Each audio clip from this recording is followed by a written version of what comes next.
보이는 것이 전부일까?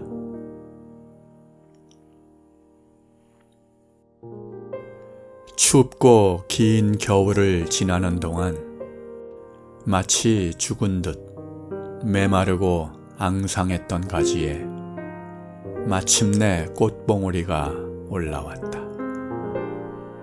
생명이라곤 전혀 볼 수도 느낄 수도 없었던 그 가지에서 그 속에 그분의 생명이 여전히 흐르고 있었던 것이다. 보이는 것이 전부는 아니다. 그 속에 생명이 있다면 보이지 않는다는 것이 절망의 이유가 될 수는 없다.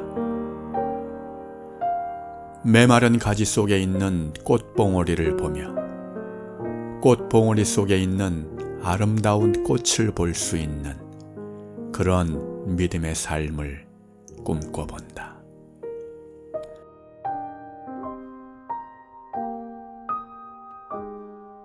마렉 플라스코의 작품 중에 제8요일이란 것이 있습니다.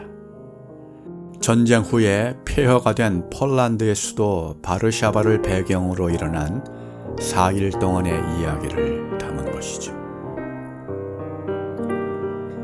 이 도시에는 하루 종일 비가 내립니다. 거리에도 사람들의 마음에도 구질구질 비가 내립니다. 어깨는 처져 있고 눈빛은 힘이 없습니다. 어쩌다 하루살이로 태어났는데 하필이면 비 오는 날 태어나서 제대로 한번 날아보지도 못하는 인생입니다. 그래도 한번 날아나 보자 하고 날개를 퍼덕였는데 그만 떨어지는 빗방울에 맞아 곤두박질을 치는 인생입니다. 그들은 진정한 쉼과 안식을 원하지만 주어진 7일 속에서는 얻을 수가 없어서 제8요일을 희구하게 됩니다. 작품 중간에서 주인공 아그네스카는 중얼거리듯이 독백을 합니다. I wanna be a little sun. I wanna be a little sun. 작은 태양이 되고 싶다. 아그네스카의 소망은 자신이 작은 태양이 되어 구질구질하게 내리는 비를 멈추고 싶었던 것입니다. 삶을 우울하게 하고 절망하게 하는 그 비를 멈추게 하고 싶었던 것이죠. 사진 속의 목련은 마치 죽은 것처럼 보이는 앙상한 가지만을 드러낸 채 추운 겨울을 지납니다. 생명의 흔적조차 느끼기 힘든 그러한 모습을 한 채로 말이죠. 그러나 때가 되면 그 메마른 가지에 꽃봉오리가 올라옵니다. 그리고 마침내 아름다운 꽃을 피우게 되죠. 그분의 생명이 여전히 그 속에서 흐르고 있었기 때문인 것입니다. 보이는 것이 전부가 아닌 것을 그때서야 다시금 깨닫게 됩니다.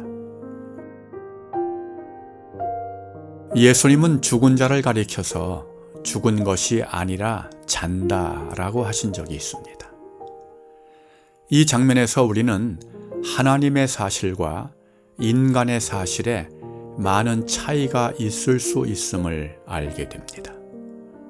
똑같은 것을 보면서도 사람들은 죽은 것이라 하고 예수님은 자는 것이라 합니다. 그러나 믿음이란 하나님의 사실을 나의 사실로 받아들이는 것임을 기억할 필요가 있습니다. 사람들에게 보여지는 것이 전부가 아니라는 말이죠. 요즘 우리가 맞이하는 상황이 녹록치가 않습니다. 들리고 보이는 것들에게서는 희망을 찾기가 쉽지 않습니다. 그러나 우리가 보는 것들이 전부가 아님을 다시금 기억해야만 합니다. 우리가 믿는 그분은 한마디의 말씀으로도 흑암을 광명으로 바꾸실 수 있는 분입니다. 혼돈을 질서로, 공허를 충만으로 바꾸실 수 있는 그러한 분인 것이죠. 그분 안에서는 치료일만으로도 충분합니다.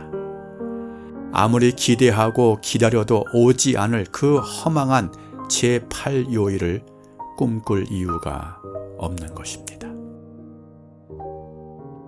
작은 태양이 되어 비를 멈추고 싶어 했던 아그네스가처럼 이 세상의 어두움을 물러가게 하고 비를 멈추게 할 영향력 있는 그리스도인이 되는 꿈을 함께 꾸어보면 좋겠습니다.